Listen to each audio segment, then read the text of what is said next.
make you question yourself, make you question what you're doing, putting those challenges in front of you. I can tell you, like, almost every company I've opened, there's been, I think, yeah, every company I've opened, there's been days where I'm just like, fuck, what are we doing?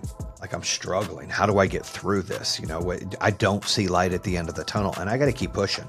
I mean, I remember, when I first opened the home security business, I was working at Verizon at the same time and trying to build home security business. I had my brother door knocking and my dad putting out flyers. I had a neighbor installing if I sold anything. I was working at Verizon Wireless and I was running appointments. And it was so hard because I had to put my own money in there to pay these people. I wasn't getting paid.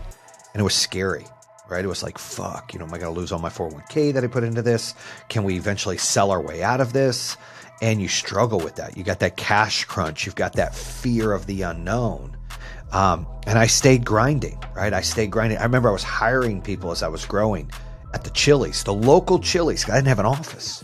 So I would go hire people at the Chili's. And then I would have to, we were selling our accounts to a company called Monotronic/Brinks.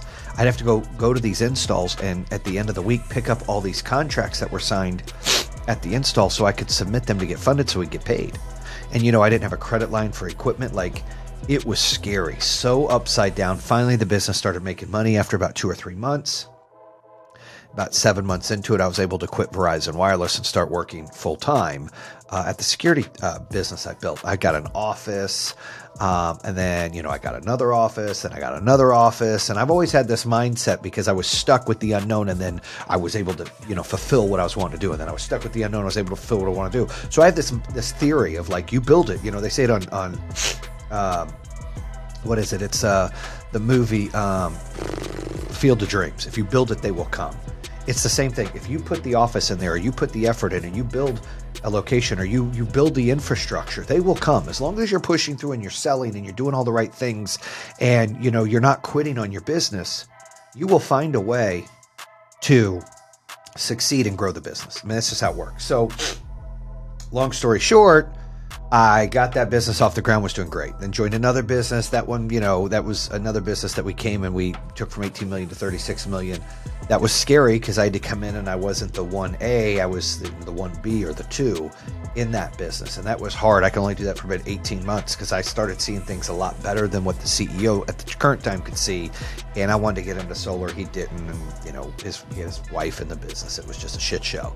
But we were able to scale the business, be more profitable. And then I got out of it, started the solar company. So when we started the solar company, it was scary again. I had a house over in Lake Norman. It was a few $1,000,000. We sold the business, the security business, and I made $1 million on that.